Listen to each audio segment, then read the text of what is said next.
ஒரு நிமிட விமர்சனத்தில் நம்ம பார்க்க போகிற படம் துரந்தர் 2 ரிவெஞ்ச், பழிவாங்கல்னு அர்த்தம். முதல் பாகத்தில் ரன்வீர் சிங், இந்திய உளவாளியான ரன்வீர் சிங் வந்து பாகிஸ்தானுக்கு அனுப்பப்படுறாரு. அங்கு உள்ள ஒரு தீவிரவாத கும்பலுக்கு தலைவர் ஆகிவிட்டு மற்ற கும்பலெல்லாம் அழிச்சிட்டு வரணும் அப்படிங்கிறது அவருக்கு கொடுக்கப்பட்டிருக்கிற அசைன்மெண்ட்டு. அவர் போனதை சிறப்பாக செய்கிறாரு. ஊடால வந்து அங்கே உள்ள அமைச்சர் மகள் சாரா அர்ஜுனை காதலிக்கிறாரு.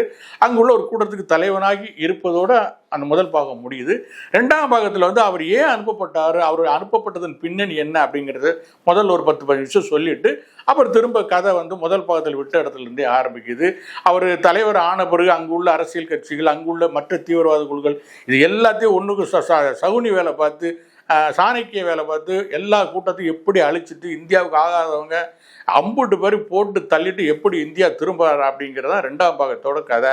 படம் முழுக்க மோடி புகழ் பாடுதல் தான் ரொம்ப முக்கியமாக இருக்குது. அவர் நல்ல ஒரு எதிரி பாகிஸ்தான் தீவிரவாதிகள், ஐயோ டீ கடைக்காரன் வந்த பிறகு நம்ம பொழப்பே போச்சியா, நம்ம திட்டத்தை நாசமாக்கிட்டான், டீ கடைக்காரன் சொல்லிட்டு மோடி புகழை தான் முதல்ல இருந்து கடைசி வரைக்கும் புகழ்ந்துட்டு இருக்கு.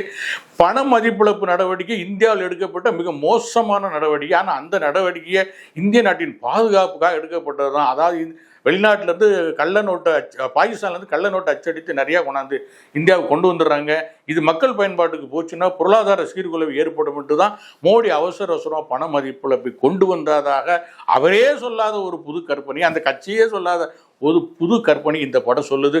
படம் முழுக்க முழுக்க முழுக்க இஸ்லாமிய வெறுப்புணர்வு, எல்லா ஜிகாதி, பள்ளிவாசல், தொழுகை, அவங்களுக்குள்ள உள்ள மோதல், இப்படி சொல்லி கிட்டத்தட்ட பாகிஸ்தானில் நடக்கிற மாதிரி கதை சொன்னாலும் முழுக்க முழுக்க இஸ்லாமிய வெறுப்பை தான் படம் உமிழ்கிறது.